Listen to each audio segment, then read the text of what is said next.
So this is it. Welcome to our final review for Perils in Paradise. Today we have the remaining Druid cards, and I called it. Druid is getting some absolutely busted stuff as always. Some of the cards in this video are so scary. I mean, they have like crazy effects. I think actually including this one, Vista. This is a new 5-mana 5/5. It is the Mage Tourist. This one, of course, lets you add mage cards to your deck, which I guess I should actually pull up the mage set here real quick so we can refresh on what mage was all about in this expansion. They had some of this big spell mage stuff, the tsunami, which I liked a lot, right? Under the Sea, actually kind of crazy big spell mage thing, which honestly kind of good with Mista Vista.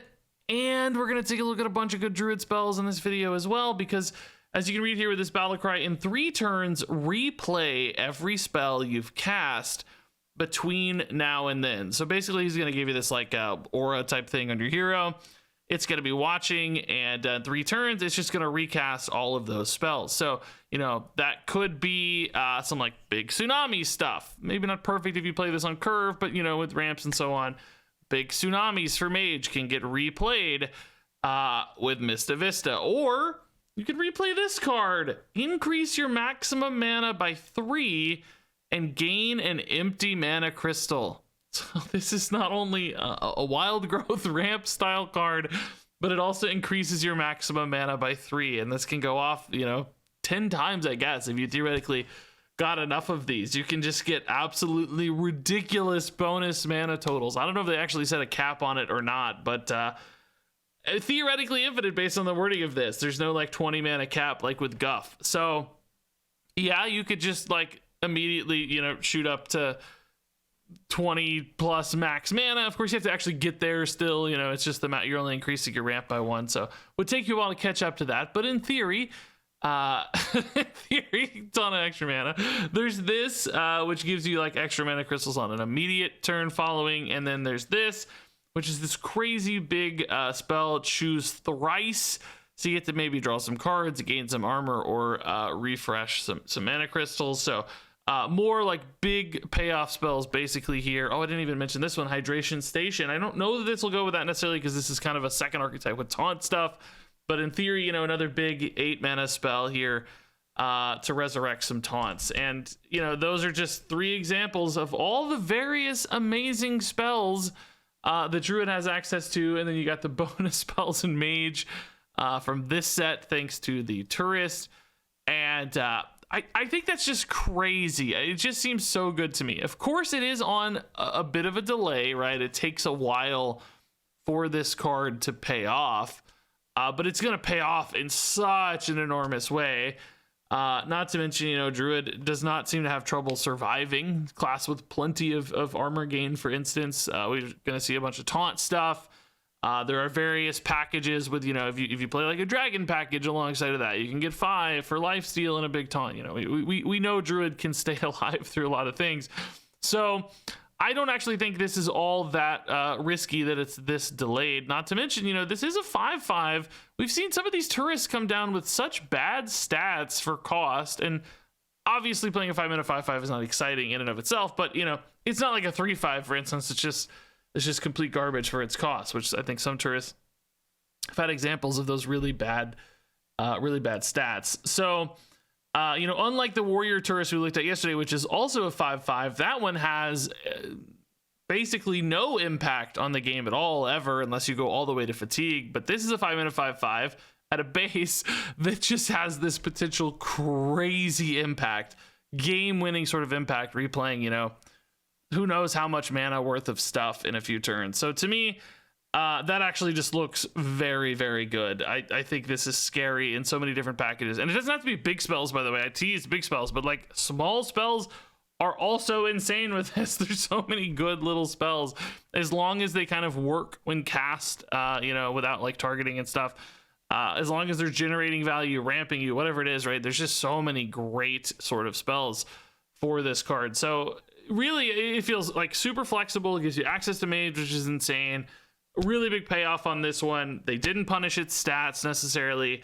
So all in all, just this looks like a monster card to me. I think this is going to be potentially really, really good.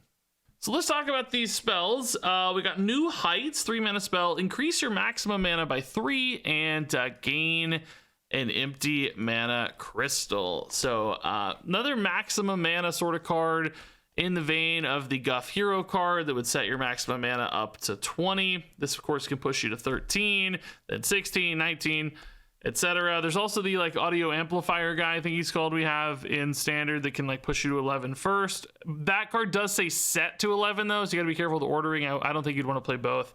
You'd probably just rely on the New Heights, I guess, unless you cared about like hand size or whatever. Now I will say, you know, the one thing about this card that's a pretty big distinction from Guff is that Guff gave you that hero power that let you keep ramping up to your maximum mana really effectively every turn, especially like the initial version of Guff, as I recall. This doesn't have that baked in, right? So you do still have to get to that maximum mana, and you know, if without outside help, that's like 3 extra turns for you to get up to like the 13 or whatever. And obviously there are other ramp cards in Druid that will help you get up to that stage, but there's going to be some kind of like balancing act where you have the right balance of ramp and extra mana. I will also say that in Druid right now, they don't really need a ton of extra mana. In other words, they do crazy broken stuff anyway through like mana refresh. Basically, the ANR Titan gives you, you know, that 10 mana refresh that sets up all these like crazy turns. You got like the 3 mana spell that gives you, you know, mana cheat with damage. So Druid is sort of getting by without all of this extra mana. I do think there will be worlds where they just don't necessarily need this because they can do so much anyway, and they're kind of playing for those big immediate mana dumps as opposed to the like excess mana grind that this card sort of encourages.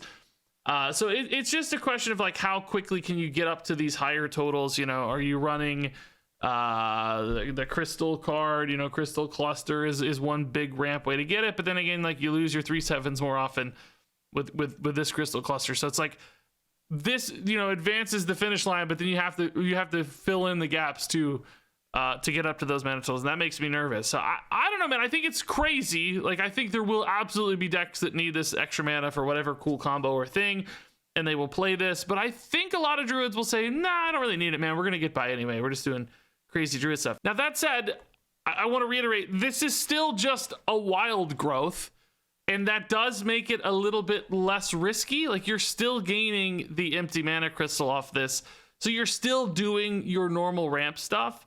So even if you know, don't necessarily benefit from the maximum mana all the time, it might just be nice to have an extra ramp card basically in the mix, have access to more ramps, so you hit that more consistently. You know, right now it's a lot of the wild growth off of the gift is how we see a lot of that early ramp for Druid. I don't know that this necessarily replaces that, but it could, you know, come in to replace it or complement it. So, you know, if this were only increasing your maximum mana, I'd be really, really worried about this card. But I think there's a nice baseline that it's still just okay-ish ramp, not as cheap as some of the other ramp options, although it is as cheap in total as the gift into wild growth.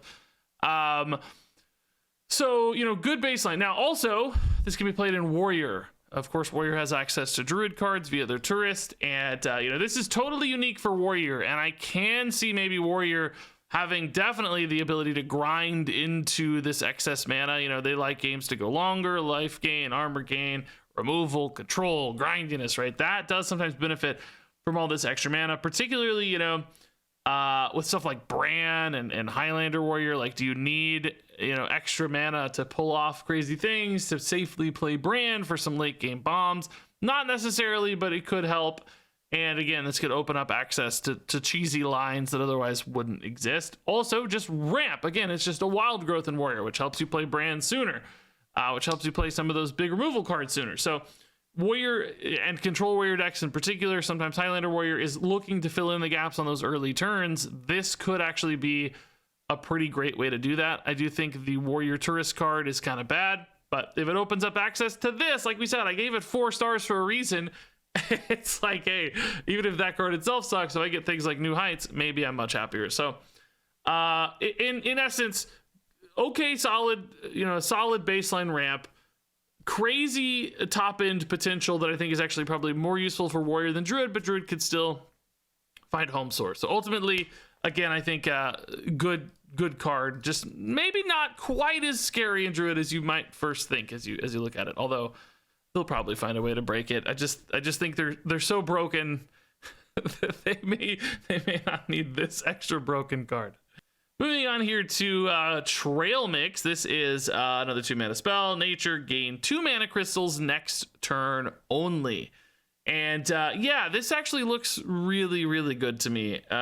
Different kind of mana acceleration here, but a really useful one. I've talked about this a few times in this review season, but cards that let you cheat things out early can be absolutely game warping. You know, you play this on turn 2, suddenly you can play a 5-drop on turn 3. Wait a minute, didn't we see a really good 5-drop to play in Druid? Wait a minute.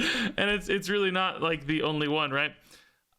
So, you know, it doesn't have to be turn 2 into a 5-drop. It can be like turn 4 into a 7-drop. You know, that allows you to maybe cheat out the warrior weapon that looked really slow, the Rye Cleaver at 7.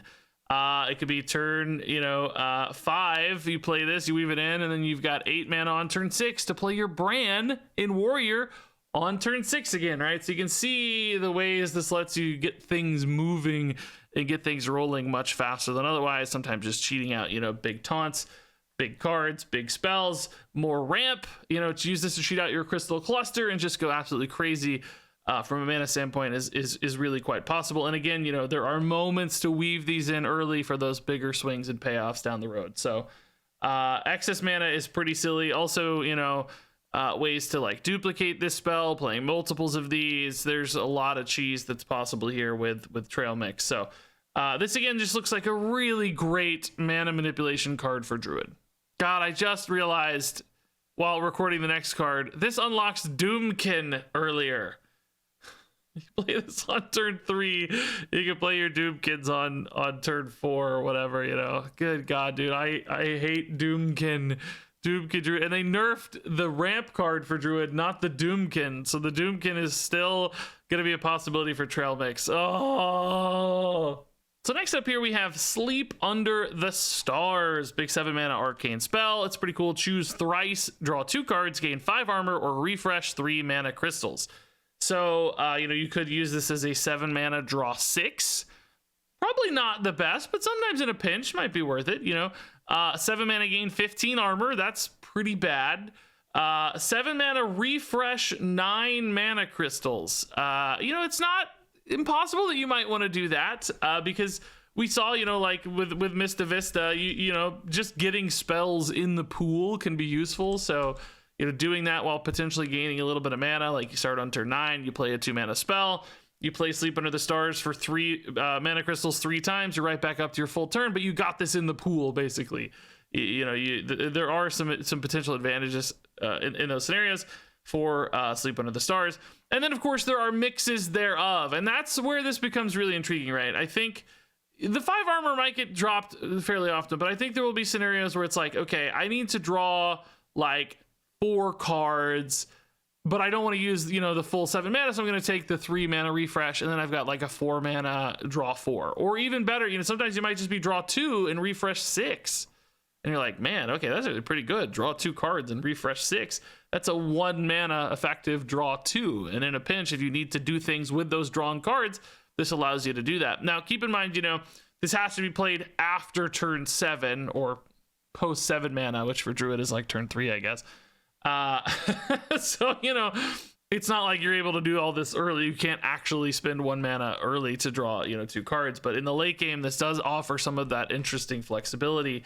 And the armor gain here and there, you might feel desperate, like draw 2 and gain 5 and then refresh 3 and just kind of keep the gears turning on your game plan a little bit. But I think that's kind of cool. It's one of those cards where it is expensive, which means none of this power that it offers, this flexibility that it offers, is unlocked until later in the game. And at that stage, I don't know that its flexibility is as valuable as just some of the absolute home runs that Druid can hit. I also think for Warrior, it's maybe a little bit clunky.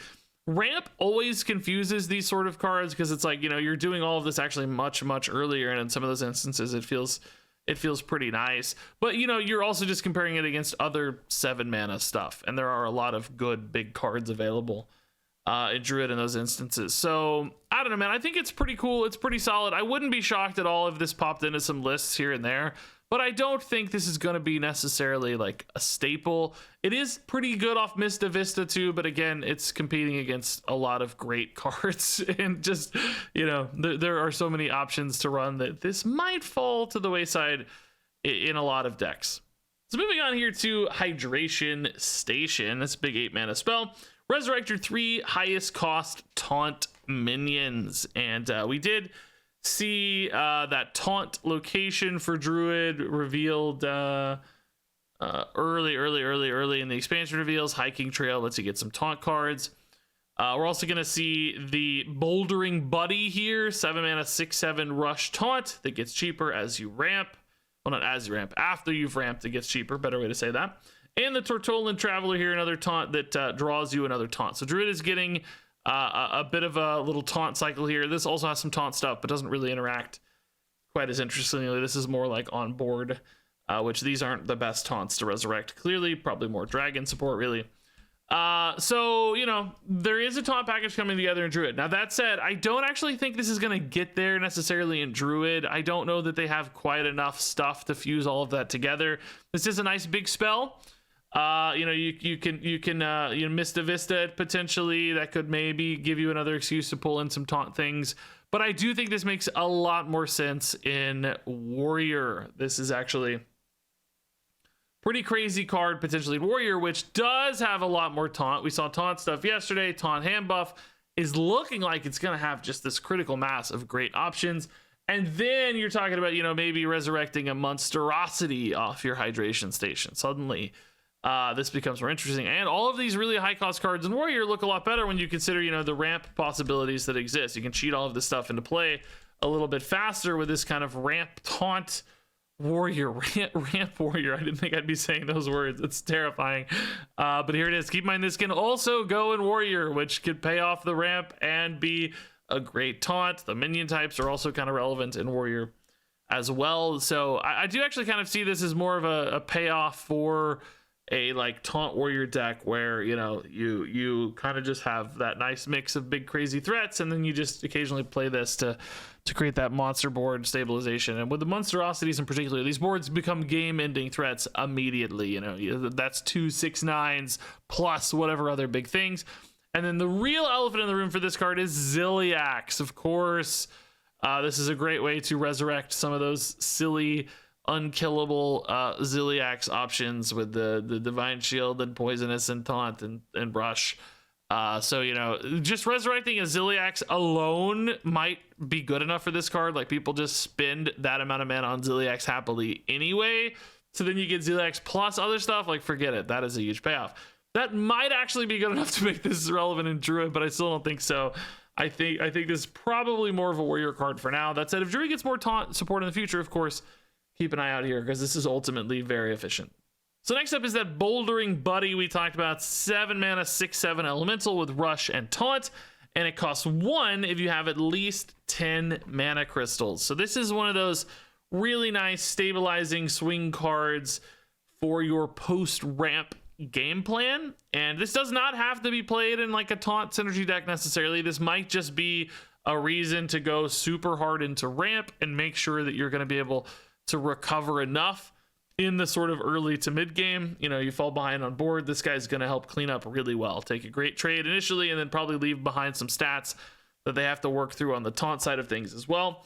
That sounds pretty good to me. Like, Druid currently, I think, kind of stabilizes through ANR, which is a great option that also generates taunts and, you know, solves a lot of problems with that mana cheat.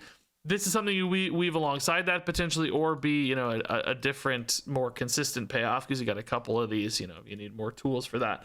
That's a possibility. The question is, will they need that extra stabilizing tool? Will this feel worth it compared to all the other great things they're already doing? I will also just acknowledge that in Dragon Druid right now, they really don't usually fall behind too much between all the mana refresh through the Nest Matrons and Doomkins keeping things in check for their opponent. They're not usually too far behind. Usually if they just hit early on ramp, they just kind of run away with it. That's it. That was in more of the before the Dragon Ramp card got banned. So I don't know. I guess we'll see. I think this is a solid option in either case. It's just that hard breakpoint at 10 does make you nervous for cards like this. Like, it's really bad until it's instantly really good, and that's a hard cutoff. And there might be moments where just, being 1 mana shy of that or whatever is really tough. If this was something that sort of declined in a linear fashion instead of that hard cutoff, that might be more trustworthy. We have a lot of cards that discount more linearly, over time they get a little bit cheaper, and then sometimes you have the option to play a 3 mana 6/7 and you're really happy. This being that really firm cutoff does make you a little nervous on how often this one hits versus whiffs, because if it's too late, it's just too late. And if you get to 10 mana, Druid can already do silly things. So I think it's okay, but just a little shaky. Moving on here to the Tortolin Traveler, 3 mana 1/5, Taunt and Death Rattle. Draw another Taunt minion, reduce its cost by 2. And yeah, I actually think this is a pretty cool card. It can be a way to, get your Bouldering Buddy down a little cheaper, but 5 mana 6/7 is not bad by any means with Rush and Taunt. But you have this cost discount banked for later. It feels kind of bad almost to play this for 5. It's like, man, I'm wasting this potential for later. This is probably not your best result. That said, it's by no means the only option for Taunt, particularly again when we look. I'm sorry, I'm going to pull up Taunt cards real fast. We need to get all the Taunt cards that are available in Standard to take a look at. Druid, like, Taunt support it's okay. There's some solid options. Grave Bow is pretty cool. We got stuff like the Toyrantis, which another kind of 10 mana payoff sort of card. I actually forgot this card. I haven't seen this in forever. It's not bad by any means. This could be a tutor for like Dragon Golem. We haven't seen that as much, but some interesting ideas. Tutor for Fi actually is pretty cool in that case too.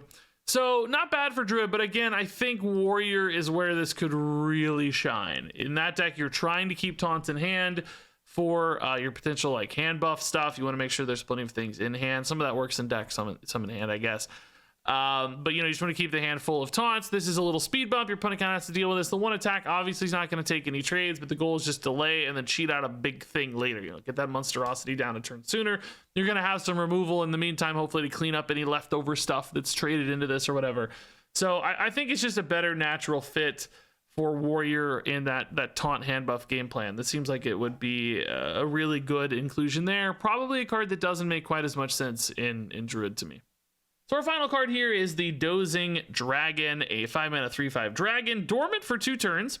And while dormant, you summon a 3/5 dragon with Taunt at the end of your turn. So basically, you're spending 5 mana on this. You're getting that 3/5 Taunt right away, and then over time, you're basically getting another 3/5 Taunt, and then finally the 3/5 dragon itself, which notably does not have Taunt itself.